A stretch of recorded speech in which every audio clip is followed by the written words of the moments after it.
Voilà, nous saluons nos frères et sœurs qui nous écoutent au travers de la belle planète Terre, alléluia, créée par le Seigneur Jésus. Amen. Et nous allons maintenant donc lire les Saintes Écritures. Nous sommes dans le grand message, conquête, compromis, conséquences.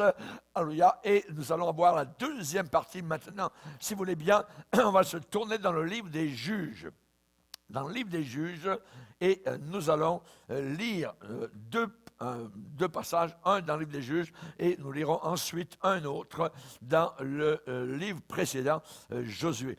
Juges, nous allons lire au chapitre 1er, différents passages, on va sauter de verset en verset, et vous allez vite comprendre donc où je veux en venir. Juge, premier chapitre, et particulièrement verset 19. Judas se rendit maître de la montagne, mais il ne put chasser les habitants de la plaine parce qu'ils avaient des chars de fer. Un peu plus loin, verset 21, les fils de Benjamin ne chassèrent point les Jébusiens qui habitaient à Jérusalem. Un peu plus loin, verset 27, Manassé ne chassa pas les habitants de Beth-Shean. Un peu plus loin, verset 28, lorsqu'Israël fut assez fort, il assujettit les Cananéens à un tribut, mais il ne les chassa point.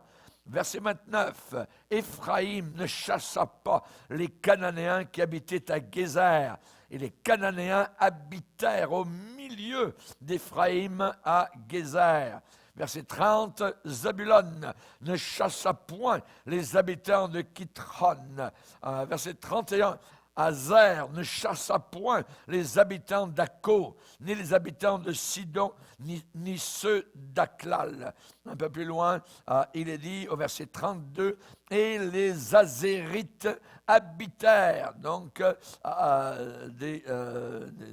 tribu d'Azer, les Azérites habitèrent au milieu des Cananéens, habitants du pays, car ils ne les chassèrent point. Nephtali ne chassa point les habitants de Beth-Shemesh. Voilà, c'est le premier passage. Alors, on va lire maintenant un autre passage, juste à votre gauche dans votre Bible, dans le livre de Josué, au chapitre 23. Donc, une ou deux pages à votre gauche, Josué, chapitre 23. L'avertissement que le Seigneur avait donné à son peuple avant la conquête. Donc, Josué 23, verset 11. Josué 23, verset 11. Veillez donc attentivement sur vos âmes, afin d'aimer l'Éternel, votre Dieu. Si vous vous détournez et que vous vous attachiez au reste de ces nations qui sont demeurées parmi vous, si vous vous unissez avec elles par des mariages, et si vous formez ensemble des relations, soyez certains que l'Éternel, votre Dieu, ne continuera pas à chasser ces nations devant vous. Mais elles seront pour vous un filet et un piège, un fouet dans vos côtés et des épines dans vos yeux, jusqu'à ce que vous ayez péri de dessus ce bon pays que l'Éternel, votre Dieu, vous a donné. Seigneur, nous te demandons, Seigneur, de toucher nos cœurs, de nous faire comprendre les principes moteurs au travers des siècles qui n'ont pas changé. Nous te demandons, Seigneur, que le Saint-Esprit nous aide à comprendre la réalité de ta volonté, nous qui sommes parvenus à la fin des siècles, dans le nom du Sauveur Jésus. Amen. Et tout le peuple dit Amen. Gloire à Dieu. On peut s'asseoir, frères et sœurs. Alléluia. Et donc, j'aimerais particulièrement vous parler de la suite de ce que nous avons vu dans la première partie. On sait que le Seigneur avait promis au peuple d'Israël donc un pays glorieux, différent du désert, là où coulait le lait et le miel, avec des vignes, des raisins, des figues, des grenades, des puits d'eau vive, des rivières, des collines verdâtres, des vallées verdoyantes, et ainsi de suite. C'était le cadeau de Dieu pour eux. Ils avaient donc 3 éléments. Le Seigneur était avec eux. Deuxièmement, ils avaient la loi, les 10 commandements, et ils avaient un pays qui leur était promis. Qu'ont-ils fait? Ils ont renié le Seigneur, ils ont défié la loi de Dieu, et ils ont souillé, ils ont profané le pays, et ils se sont intermêlés avec les nations païennes. Nous l'avons lu, ils ne les ont pas chassés totalement.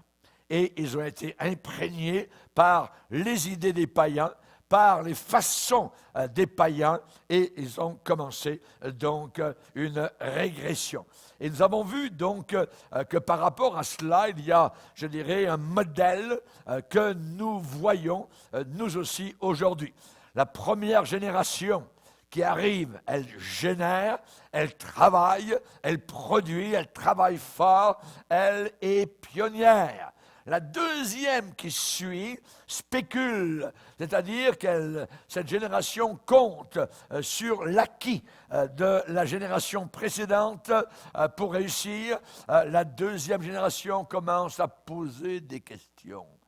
Vous savez, Satan, Dieu a-t-il réellement dit? Quand vous commencez à avoir des points d'interrogation, ça peut être dangereux. La deuxième génération fait cela. La deuxième génération émet des doutes. La deuxième génération commence à raisonner. Et ensuite arrive la troisième génération qui, elle, dégénère complètement, dissipe l'héritage qui avait été gagné auparavant et est en train de s'abattardir. Voyez? Et jusqu'au jour où la nation disparaît totalement, la patrie n'existe plus. Il y a actuellement une sorte de maladie dans notre monde, une sorte de maladie Alzheimer, donc dégénérative. On a oublié d'où nous venons. Nos pays occidentaux ont été basés sur la Bible. Nos pays occidentaux ont été basés sur des principes chrétiens, sur l'amour du prochain, sur l'amour de la pureté, sur le mariage entre un homme et une femme. Tout cela aujourd'hui est en train d'être mis totalement à la poubelle. Et nous avons vu donc comment la première génération a vécu des jours glorieux, des jours de conquête. Et ensuite, nous avons vu comment, par rapport à Israël, ils ont commencé à avoir peur, donc parce que certaines tribus païennes avaient des chars de fer. Ils avaient des chars de fer, alors ils ont dit, non, on ne peut pas vous combattre, donc on ne peut pas vous chasser. Et ils n'ont pas regardé au Seigneur qui leur avait promis, évidemment, donc de liquider tous ces païens, mais ils n'ont pas donc regardé au Seigneur. Et là, donc, nous voyons qu'est arrivé un jour une autre génération qui ne connaissait pas l'Éternel, ni ce qu'il avait fait du temps de Josué. Donc, ils ont commencé à dégénérer. Et nous avons vu, donc, qu'ils avaient peur des Cananéens, peur des païens. Ensuite, nous voyons cela autour de nous aujourd'hui. Très peu de chrétiens se lèvent contre les drogues, par exemple, le char de fer des drogues. On ne combat plus l'orientation sexuelle LGBT. On se ferme la bouche parce qu'on pourrait avoir des problèmes si on l'ouvrait un peu trop grande. Si on parlait un peu trop du Seigneur, imaginez. Donc, qui es-tu pour avoir peur de l'homme mortel, dit le Seigneur, moi qui fais mugir les flots, moi qui soulève l'océan, voyez, et tu aurais peur de l'homme mortel qui n'est qu'un brin d'herbe ici-bas sur cette terre. Donc, on voit aujourd'hui donc tout cela. Et ce qu'ils ont fait en Israël, ils ont commencé à faire des faveurs aux Cananéens. Ils s'en sont servis. Ils les ont favorisés. Ils ont dit on pourrait tirer de l'argent de ces nations païennes, tout ça. Et aujourd'hui, eh bien, nos fameux gouvernements se servent aussi de cela. Le jeu, par exemple, le gambling est légalisé, et avec cela entraîne, nous l'avons vu, beaucoup de misère dans les familles. Nous avons vu l'alcool, des entrepôts, d'alcool gouvernementaux qui ramassent évidemment beaucoup d'argent par rapport à nos gouvernements. On a vu aussi donc les Israélites, sont entrés, on sont allés plus loin, sont entrés en communion avec les Cananéens. Ils ne les ont pas chassés. Quand vous ne chassez pas le mal de votre vie, quand nous ne chassons pas le mal de nos églises, nous sommes en grand danger. Quand les valeurs païennes du monde entrent à l'intérieur des églises, quand on ne croit plus ou partiellement aux Saintes Écritures, on est en grave danger.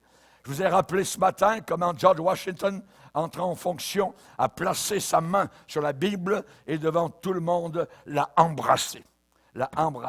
Nous devons de nouveau embrasser la parole de Dieu dans nos cœurs. Nous devons de nouveau placer la Bible telle qu'elle est, sans la modifier, sans la moderniser, sans la changer. Et nous voyons le problème des Israélites. Nous l'avons lu, par exemple, une tribu, il y a beaucoup on l'a lu, n'ont pas chassé les ennemis. Et la tribu d'Azer, il est dit les Azérites habitèrent, ça veut dire demeurèrent au milieu des Cananéens, habitants du pays, parce qu'ils ne les chassèrent point. Ils ne les chassèrent point. Et qu'est-ce qu'ils se sont dit? Ils se sont dit, mais ces Cananéens, ils ne sont pas du tout mauvais. Ce ne sont pas des mauvais voisins. Et ils ont commencé à frayer avec eux. Ils ont commencé à s'inviter les uns avec les autres. Et les Israélites ont dit, ah, c'est comme ça que vous adorez vos dieux. Ah ben tiens, on pourrait peut-être nous commencer aussi à se déniaiser, à se moderniser, puis à imiter, à vous imiter. Vous voyez, c'est comme ça que ça commence. Ensuite, les beaux garçons païens ont commencé à inviter les filles donc israélites dans leur lieu de danse, tout ça. Et il y a eu des mariages, une mixture donc au travers des païens et des, on va dire aujourd'hui, des chrétiens. Et Dieu interdit une telle chose.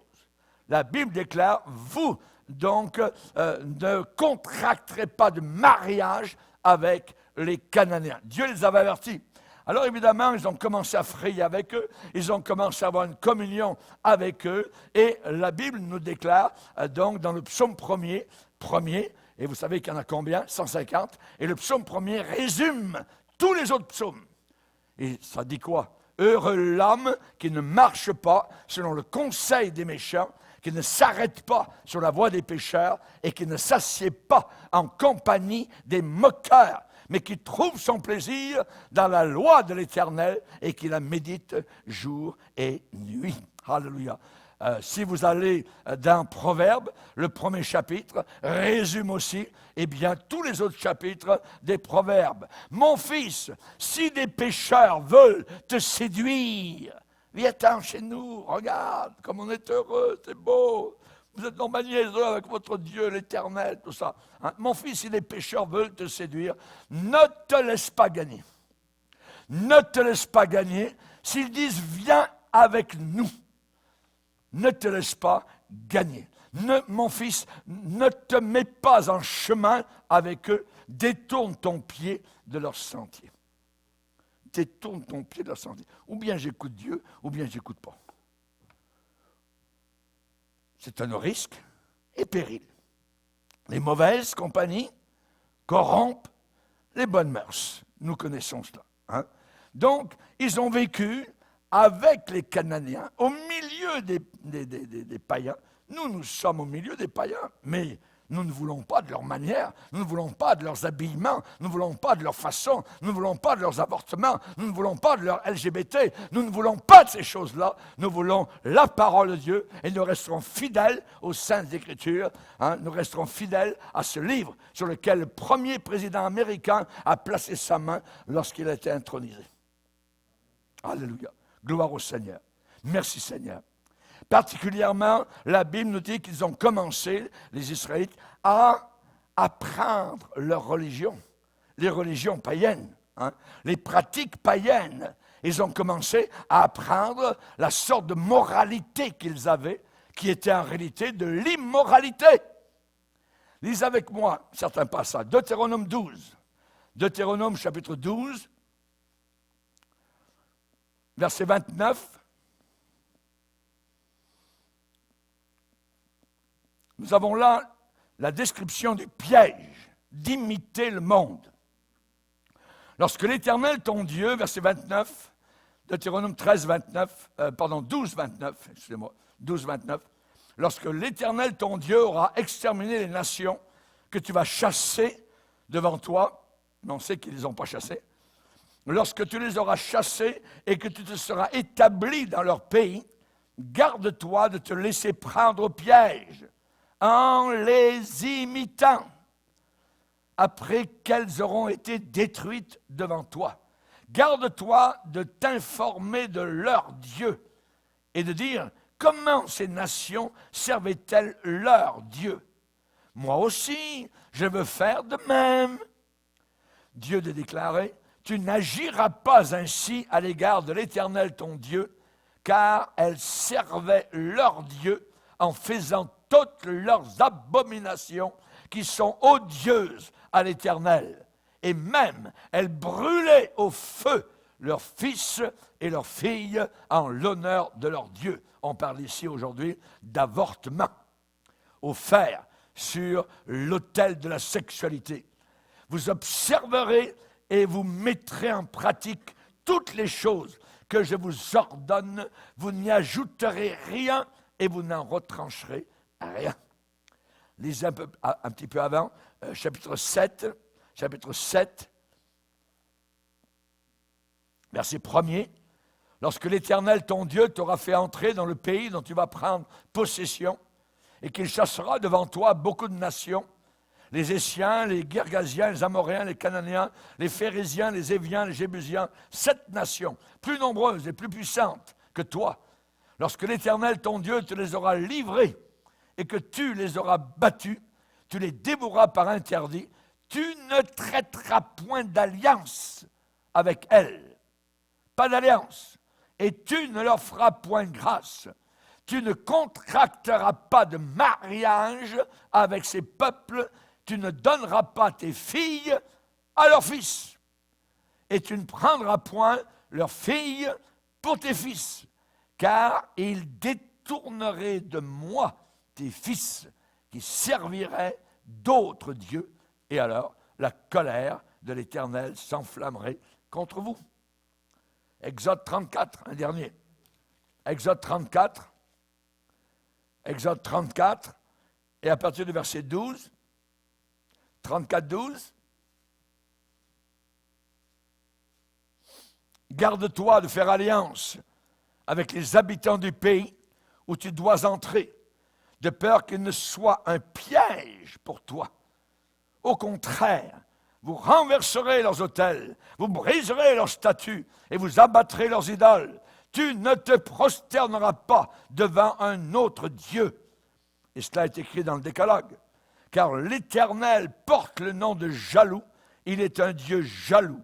Garde-toi de faire alliance avec les habitants du pays, de peur que se prostituant à leur Dieu et leur offrant des sacrifices, ils ne t'invitent, les invitations des païens, ils ne t'invitent, et que tu ne manges de leurs victimes, de peur que tu ne prennes de leurs filles pour tes fils, et que leurs filles, se prostituant à leur Dieu, n'entraînent tes fils à se prostituer à leur Dieu. C'est un commandement, je dirais, radical de la part du Seigneur. Et la Bible dit qu'ils ont commencé donc à apprendre les religions païennes, à les pratiquer, à pratiquer leur immoralité. Ils ont commencé à aimer même la compagnie des païens. La Bible dit, si quelqu'un aime le monde, c'est inimitié contre Dieu. L'amour du Père n'est pas dans cette personne. Aimer les manières du monde, aimer les façons du monde, aimer les danses du monde, aimer les habillements, je dirais, osés du monde, hein, tout cela est contre Dieu. Démas a abandonné le ministère, a abandonné l'apôtre Paul, a abandonné la course, imaginez, et Paul a dit, à cause de l'amour du monde. Il a préféré à un moment donné le monde, l'esprit du monde, à l'esprit de Dieu. Tragédie, tragédie. Paul va dire, ne vous conformez pas au monde présent. Ça veut dire, soyez des non-conformistes. Ne vous conformez pas. Attention à l'amitié du monde. Nous pouvons être amis, comme chrétiens, à certains païens, tout en montrant que nous sommes différents, que nous ne participons pas à leur manière. Un petit verre, un petit... non, bon, Coca, ça va aller. Oui. Sprite, c'est très bien. Pas de problème. On n'imite pas leur manière. Nous ne voulons pas. Il ne faut pas se laisser embarquer, voyez, parce qu'il y a une séduction, il y a un piège, il y a quelque chose qui est là, voyez. Et Dieu nous avertit, vous comprenez le principe spirituel. La Bible dit dans le Nouveau Testament, sortez du milieu d'eux. Ça veut dire qu'il faut sortir quelque part de l'esprit de ce monde. Sortez du milieu d'elles. Sortez de leur musique diabolique de rock, de rap, de rip, de tout ce que vous voulez. Sortez de ça. Sortez du milieu d'elle. Mon peuple, ne participez pas à ces péchés. N'ayez pas de part ainsi à ces fléaux. Parce que Dieu va les juger, les païens. Et si vous êtes avec les païens, vous serez jugés avec eux. Balaam, à un moment donné, il a pris position pour les païens. Il a changé de camp. Il est devenu un faux prophète. Et lorsque le jugement de Dieu est venu sur les païens, Balaam a passé aussi au fil de l'épée. Et il est descendu en enfer. Le grand problème, ici en ville, le grand problème, parfois je dirais dans beaucoup d'églises aujourd'hui et au travers des continents, c'est que nous aimons et nous gardons la compagnie des Cananéens. C'est un problème très grave. Très grave. Si vous ne levez pas votre drapeau, ils vont rester collés à vous et vous allez vous coller à eux et ils vont vous attirer. La Bible dit que c'est un piège.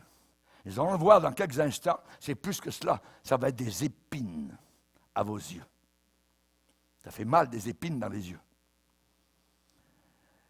Si vous êtes avec eux, vous allez être condamnés avec le monde. Le grand problème dans les églises, c'est que les chrétiens de la fin des temps aiment la compagnie des Cananéens. Le chrétien moyen, il pense, il croit qu'il peut très bien contrôler tout cela, manier tout cela, manipuler cela. Mais j'aimerais vous dire une chose aujourd'hui, écoutez bien, c'est que ça va vous emmener là où vous ne le voulez pas. Ça va vous emmener quelque part que vous n'avez jamais voulu, que vous n'avez jamais désiré, bien plus loin que vous pensiez. La Bible parle d'être entraîné par l'égarement des impies. Être entraîné par l'égarement des impies. Vous allez comprendre. Je vais vous donner dans quelques instants un exemple. Vous allez comprendre très facilement. La Bible dit, je répète, sortez du milieu d'eux, séparez-vous. Et la Bible enseigne en disant que oui, nous sommes sauvés, tout ça, pourvu que nous retenions fermement, jusqu'à la fin, l'assurance que nous avions au départ. Et c'est la raison pour laquelle nous avons besoin de pasteurs, pour que nous ne soyons pas flottants et emportés. Notez le mot emportés, attirés, voyez, emportés à tout vent de doctrine, de tromperie des hommes. Vous écoutez sur Internet une prédication, mais c'est merveilleux, il parle de la fin des temps. Ça. Puis à la fin, il vous dit qu'il faut observer le sabbat. Il vous dit que vous ne pouvez pas aller au ciel si vous ne mangez pas de la viande, si vous mangez de la viande de porc. La folie! Nous ne sommes pas des adventistes ici. Nous sommes des chrétiens. Nous mangeons de tout ce qui se fait au marché. Nous sommes entrés dans le sabbat depuis le jour où nous avons été sauvés. C'est un sabbat éternel, hallelujah, et nous sommes là présents, hallelujah, devant le Seigneur, dans sa joie et dans sa paix. Dans Hébreux chapitre 2, verset 1er, il est dit que nous devons nous attacher, nous devons nous ligoter fermement aux choses que nous avons entendues, de peur que nous soyons emportés. Notez le verbe, être emportés loin de ces choses-là. Vous ne m'avez pas bien compris. Ça fait que je vais vous donner un exemple. Vous allez très bien comprendre. C'est une histoire vraie. Elle s'est passée à Los Angeles, pas très loin de l'aéroport. Nous sommes passés plusieurs fois avec mon épouse à Los Angeles, à l'aéroport de LA. Et lorsque nous allions dans le Pacifique, en Polynésie française, ou plus loin, en Nouvelle-Calédonie, la région de l'Australie, ainsi de suite. Et cette histoire est vraie. Écoutez bien. C'est Larry Waters. C'est un jeune homme, 33 ans. Il vit à Los Angeles. Il vivait à une dizaine de kilomètres de l'aéroport international, dans un petit quartier, avec une petite rangée de maisons, comme on en voit à Los Angeles, toutes des maisons identiques. Et toutes ces maisons avaient la même façade devant, la même arrière-cour et une barrière tout autour de chaque maison. Tous les samedis, ce gars de 33 ans, il sort son carton de 6 bières, petit carton, 6 bières. Et il se met à boire sa bière, il est assis sur sa chaise pliante sur son gazon. Il est en train de boire ses 6 bières tous les samedis après-midi. Au bout d'un certain temps, il est un peu fatigué de faire ça. Il est fatigué, lassé, et il décide de faire quelque chose de différent. Il décide de prendre quelques ballons, les attacher à sa chaise de parterre. Comme ça, il pourrait flotter dans les airs à environ 100 pieds, donc à 30 mètres, au-dessus des arrière-cours de ses voisins. Et donc, là, alors qu'il flotterait, volerait tranquillement dans les airs, il boirait son petit carton de bière, tout ça. C'est une histoire vraie. Et donc, il est allé acheter des ballons. 45 ballons, et les a remplis d'hélium. Il les a remplis d'hélium, et donc il les a ramenés chez lui. Je ne sais pas comment il a dû faire, mais en tout cas, il l'a fait. Et il a attaché tous ces ballons sur sa chaise pliante de parterre. Il s'est fait aider par un ami pour tenir la chaise ouverte, par terre, au sol. Puis ensuite, Larry est allé chercher dans sa maison son carton de 6, et il s'est fait un sandwich de beurre de peanut, un peu de confiture. Son plan était bien préparé, et ensuite, il avait avec lui un petit gun, un petit pistolet, baby gun, donc pour quand il voudrait redescendre, ça, poup, poup, poup, il redescendrait. Et ainsi, s'il montait trop haut, ou bien s'il était prêt à redescendre, il allait commencer donc à tirer sur les ballons et redescendre. Le plan était merveilleux. Donc, il est prêt, et avec lui, donc, son carton de 6 bières, son sandwich de beurre de peanut et de confiture.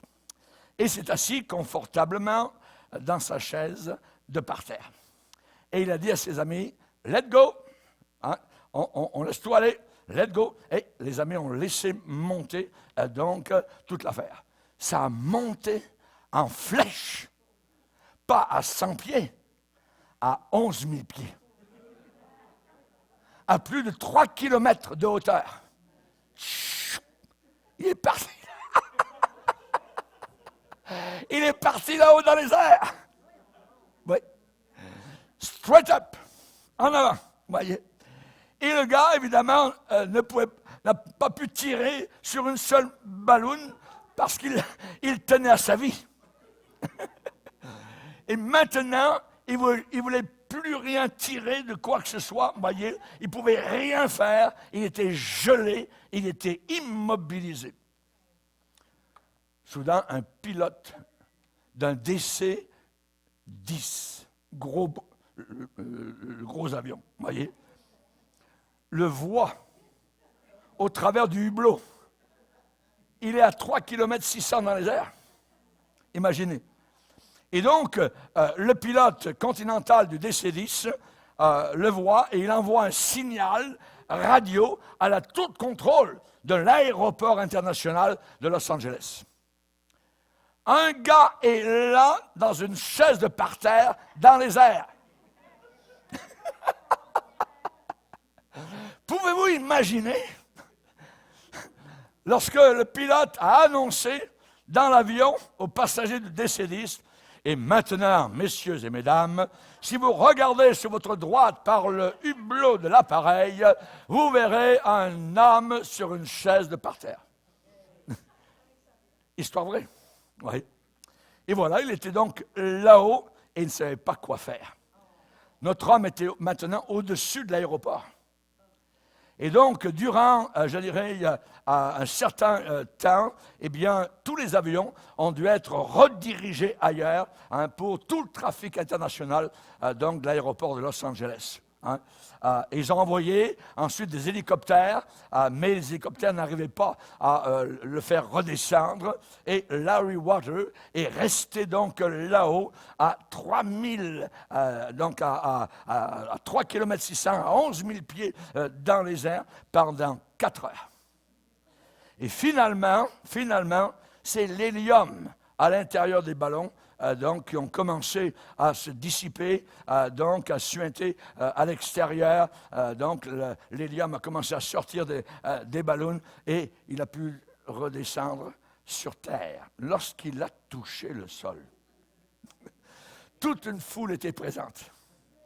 Il y avait donc la police, il y avait les ambulances, il y avait les pompiers, toute l'affaire de Los Angeles était là. Et il y a un reporter qui était là, qui lui a mis un micro directement sous le nez, devant le visage. Monsieur, j'aimerais vous poser une question. Avez-vous eu peur? Question folle, évidemment.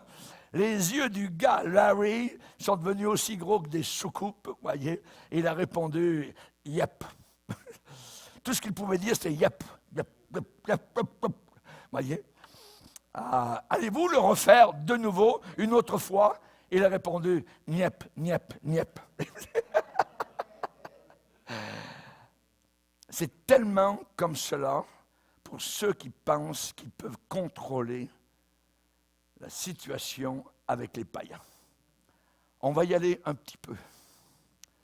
Une soirée de danse, voyez. Un petit cocktail, les païens m'invitent, tout ça. C'est très dangereux. Ça va vous mener bien plus loin que vous n'avez jamais pensé.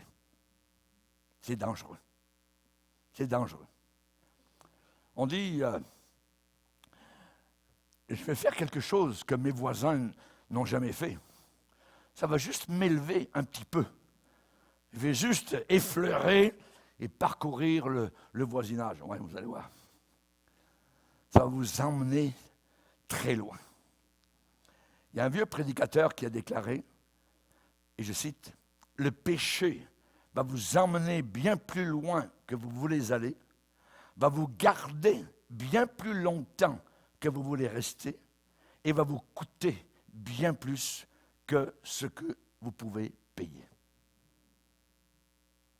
Bien plus que ce que vous pouvez payer. Voilà un homme avec son petit pistolet BB gun en train de dire, vous savez, moi, je peux maîtriser cette chose, je peux m'en occuper, je peux la contrôler, bien la manier. Non, non, non, non. Beaucoup disent, vous savez, juste un petit peu de mondanité, ici et là. Je vais garder la compagnie des Cananéens. C'est un bon gars. C'est un bon gars. Ouais. Les Israélites ont eu communion avec les Cananéens. C'est ce qui arrive aujourd'hui dans l'Église. Dieu dit, je t'ai dit de les chasser. Je t'ai dit de les chasser. Je ne t'ai pas dit de les imiter. J'ai dit, juge 2:2, vous ne traiterez pas d'alliance avec les habitants de ce pays, vous renverserez leurs autels et vous n'avez pas obéi à ma voix. Pourquoi avez-vous fait cela? Dans le psaume 106, il est dit, ils ne détruisirent pas les peuples que l'Éternel avait ordonné de détruire. Ils se mêlèrent avec les nations, ils apprirent leurs œuvres et ils servirent leurs idoles, et cela fut pour eux un piège. Un piège. Les Cananéens que vous craignez, les Cananéens que vous favorisez, les Cananéens que vous fréquentez, faites bien attention. Alors que Dieu est en train de dire, sortez du milieu d'eux, séparez-vous, dit le Seigneur, ne touchez pas ce qui est impur, et je vous accueillerai et je vous recevrai. C'est ce que la Bible déclare. Maintenant, on va arriver à la 3e génération. Que fait la 3e génération? Elle dissipe totalement ce qui a été amassé par les 2 autres générations, la première et la 2e. Qu'avons-nous déjà dit? La première génération génère, elle, c'est la conquête, c'est les travaillants, ils sont prêts à se battre, à mourir pour leur pays, à partir à la guerre, verser leur sang pour l'Europe, tout ça, pour chasser Hitler. Ils sont prêts, ils sont patriotes, ils aiment leur pays, ils sont prêts. Ils ont des valeurs de courage, des valeurs bibliques. Ils aiment le Seigneur, ils comptent sur Dieu. Hein, et ça, c'est la première génération. La 2e génération spécule. Ça suinte petit à petit. Dieu a-t-il réellement dit? Commence à poser des questions. Commence à croire à la psychologie, ainsi de suite. Et la 3e génération arrive qui ne connaît pas du tout l'Éternel. Dissipe. Et les conséquences sont sinistres. Et dans la Bible, il est dit dans Juge chapitre 2, verset 3, « J'ai dit alors », c'est Dieu qui parle. En voyant la situation, Dieu arrive à une conclusion. « J'ai dit alors ». En anglais, c'est « wherefore ».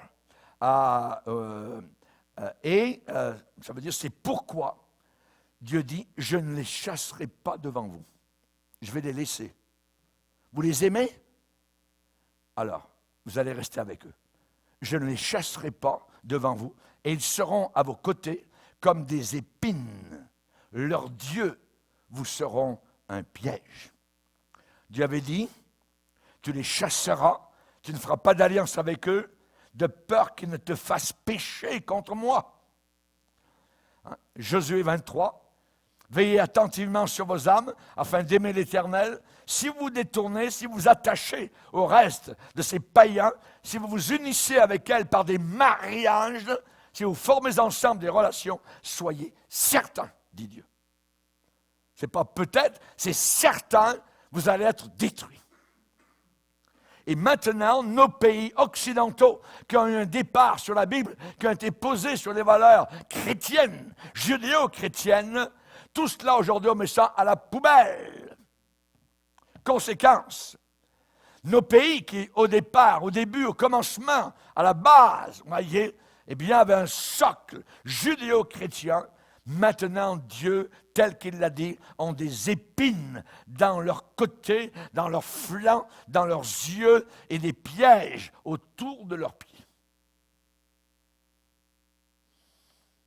L'envoyé de Dieu est arrivé devant le peuple et quand il a déclaré le message de Dieu aux enfants d'Israël, il est dit que le peuple éleva la voix et pleura.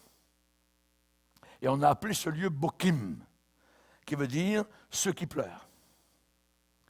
Ils ont pleuré. Prenons l'Amérique du Nord, États-Unis, Canada. États-Unis, Dieu les a conduits, dirigés, guidés. En l'espace de 150 ans, ils sont devenus la première nation mondiale. avec la plus grande armée et avec le respect dû aux citoyens américains. Dieu les avait conduits. La Bible était en premier. Les églises étaient remplies. Quelqu'un d'Europe, de France, un pays incrédule, était venu en Amérique en voyage et retourné là-bas, alors que là-bas, déjà, avec la Révolution française, c'était des ingrats, des athées, ainsi de suite. Il n'existe pas les philosophes, les Rousseau, les Descartes, ainsi de suite. En revenant, après une visite aux États-Unis, le Français dit, ce que j'ai vu aux États-Unis, c'est le dimanche matin. Je suis allé dans leurs églises, elles sont remplies. Des gens qui écoutent la parole de Dieu, des gens qui écoutent la prédication de la Bible. Il a dit là-bas en Europe, je pense que c'est à cause de cela que Dieu les a fait monter et que Dieu les a bénis. Maintenant, aujourd'hui, les États-Unis sont en train de baisser totalement. Il n'y a eu auparavant aucune nation qui a eu de telles victoires comme eux, économiquement, militairement et socialement. Maintenant, ils ont baissé totalement militairement. Ils ont perdu le respect de beaucoup de nations. Il y a dans le gouvernement nord-américain une ambivalence dans la politique étrangère. Ils n'ont pas su quoi faire en Bosnie. Ils ont fui le Vietnam, vaincu. Ils ont fui l'Irak, vaincu. Ils n'ont pas su quoi faire non plus à Haïti. La Chine actuellement est en train de narguer le géant américain.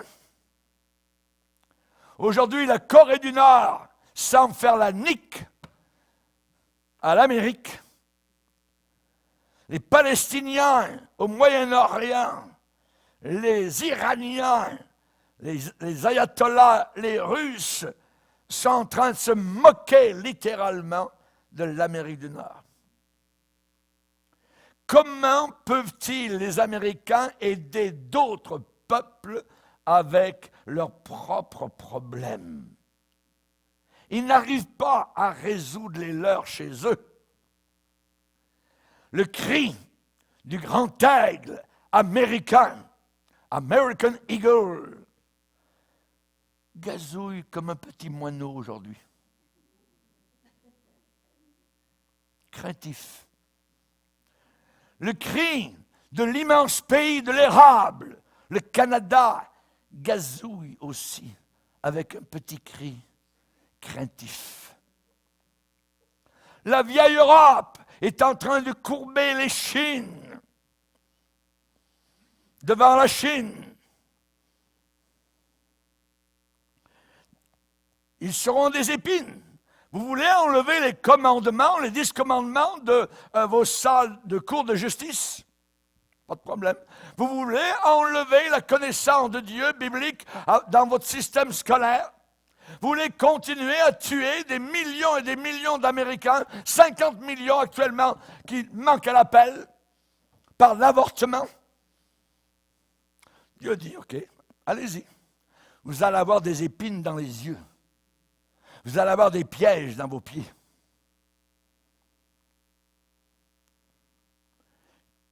Culturellement, nous sommes en train de perdre la guerre. Nous sommes en guerre. Mais pas une guerre de balles, de bombes, d'idées. En Amérique du Nord, sur nos rivages, bénis de Dieu, il y a 3 millions de jeunes filles qui sont enceintes sans être mariées. Les jeunes grandissent en nombre. Et dans nos écoles, on leur dit qu'ils sont simplement le produit de l'évolution des animaux. Et que 2 filles peuvent très bien cohabiter ensemble. Ou 2 gars. Le mariage, ça, on met ça à la poubelle. Les jeunes grandissent actuellement dans cette ambiance. Ils expérimentent la bisexualité. On fait des annonces gigantesques aujourd'hui. Des milliards de dollars sont investis pour que dans les systèmes scolaires, les enfants, dans les garderies, les bébés puissent être tordus dans leurs pensées.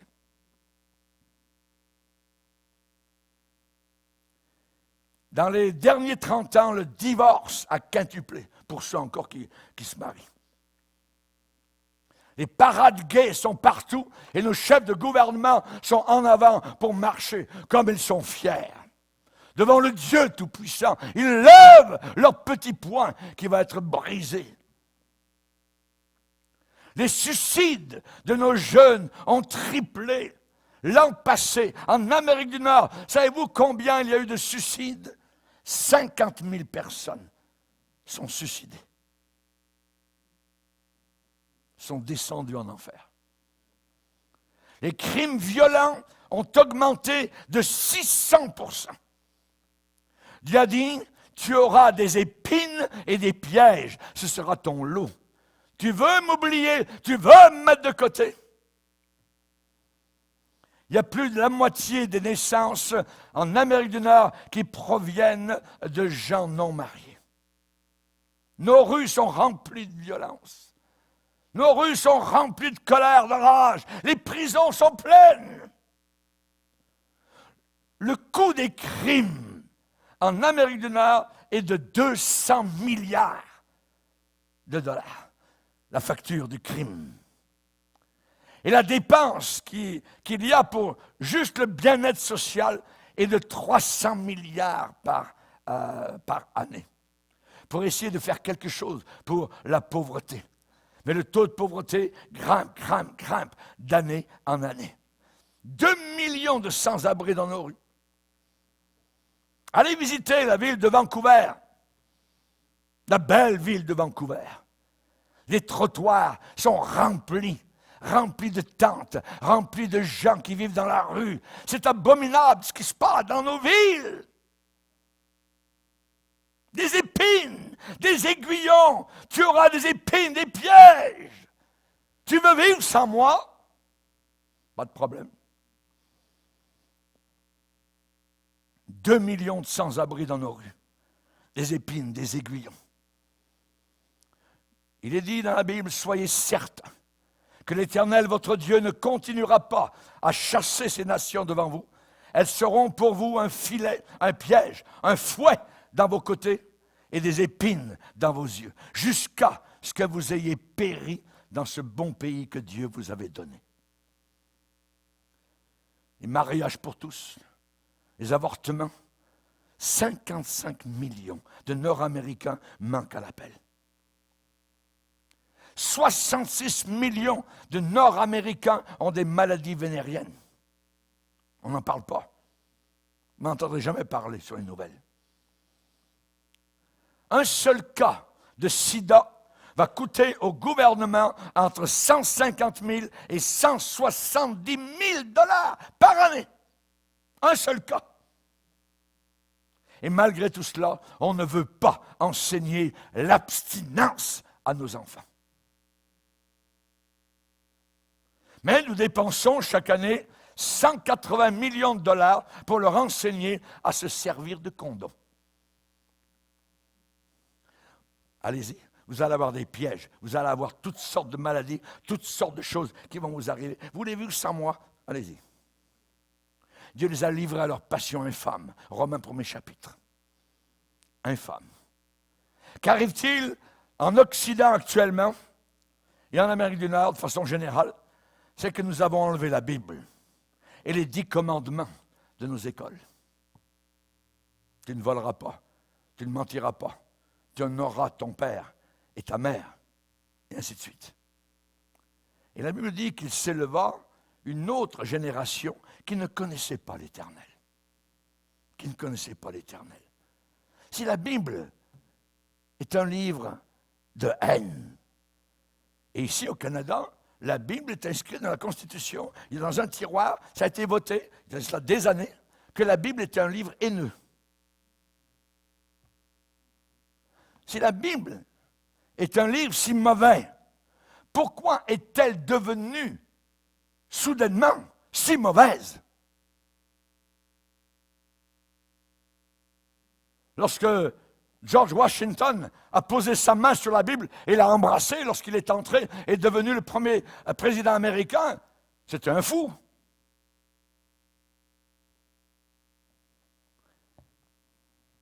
Il y a une grande différence à observer entre un pays qui la connaissait auparavant et un pays qui ne voulait rien savoir de la Bible, qui ne la connaissait pas.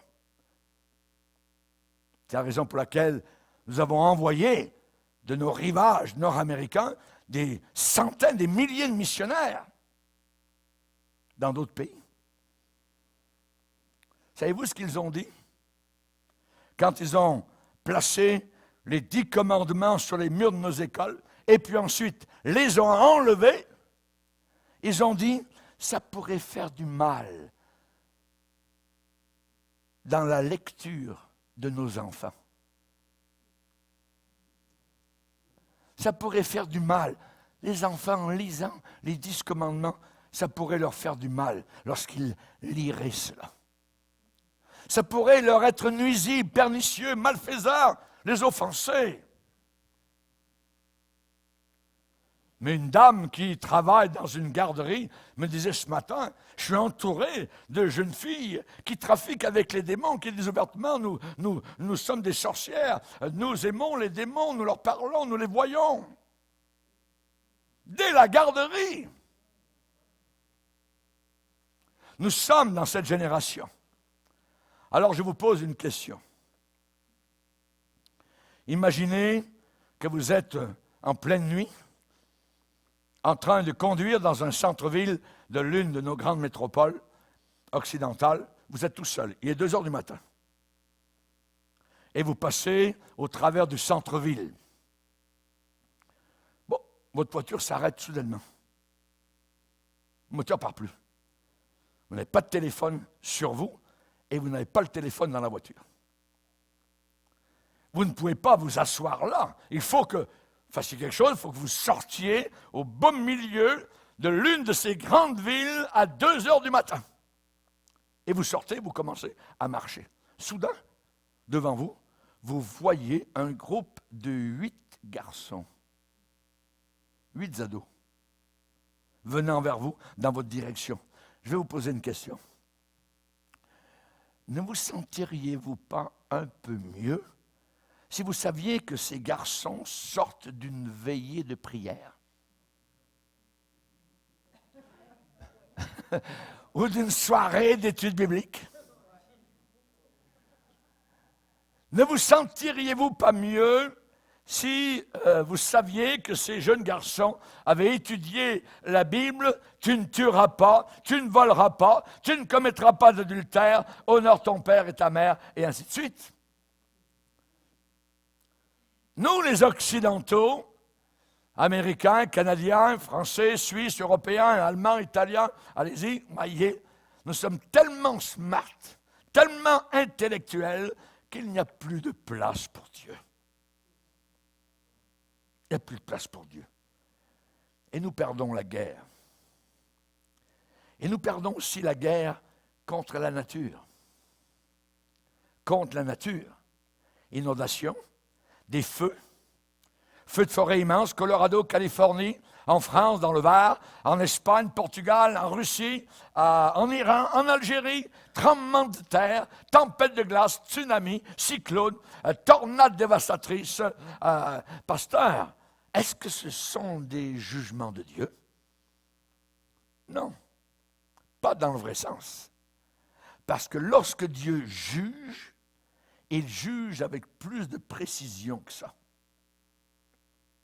Quand il a jugé Sodome et Gomorrhe, il a envoyé sur ces villes une pluie de feu et de soufre, et c'était visé. Et entre les villes, et on trouve aujourd'hui des boules de soufre, mais il n'y en a pas entre les villes. Dieu s'est visé. C'est très précis. Alléluia. Très précis. Et juge avec encore plus de précision. Dieu va dire dans Naoum, j'ai préparé ton cercueil. Tu es trop léger. J'ai préparé ton cercueil.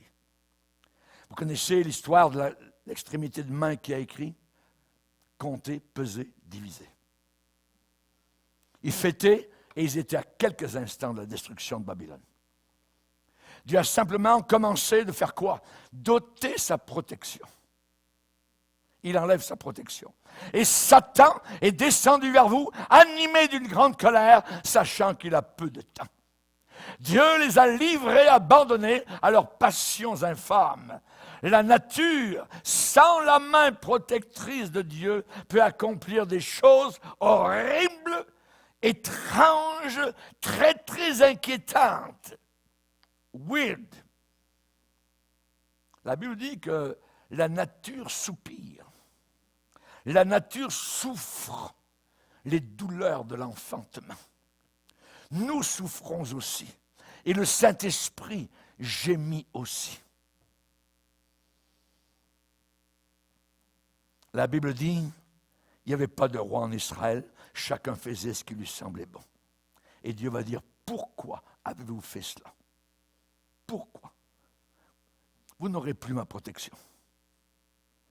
Ces choses vers lesquelles vous allez, que vous aimez, elles vont être des épines dans vos côtés et pour vous, un piège.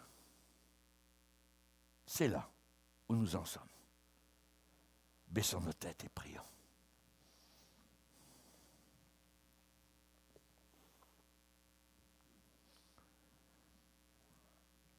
Notre Dieu, nous voulons te glorifier.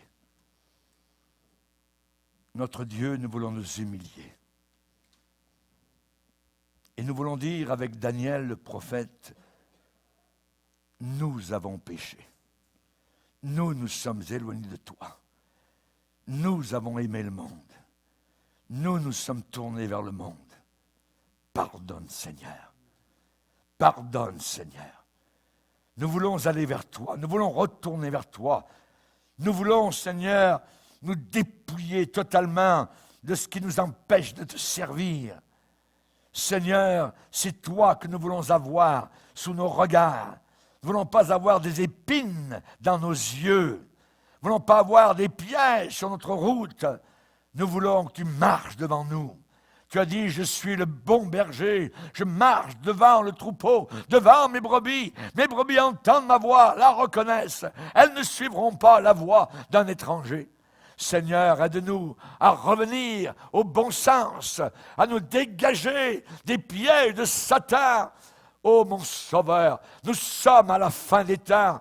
Et nous savons que du temps de Noé, avant la grande destruction, avant le grand écroulement final, tu avais donné des avertissements. Seigneur, tu nous avertis encore aujourd'hui. Seigneur, dans ta bonté, tu nous fais grâce. Dans ta bonté, Seigneur, ce n'est pas ta volonté de détruire, ta volonté de sauver, de délivrer. Ta volonté n'est pas de condamner, ta volonté est de sauver. Tu nous as donné la planche, la bouée de sauvetage, la croix du calvaire. Merci, Seigneur, pour ton Fils bien-aimé, vers lequel nous voulons nous tourner dans l'humiliation et avec humilité. Dans le nom de Jésus, nous prions. Amen. Et tout le peuple dit Amen. Amen. Levons-nous ensemble devant le Seigneur. On va terminer.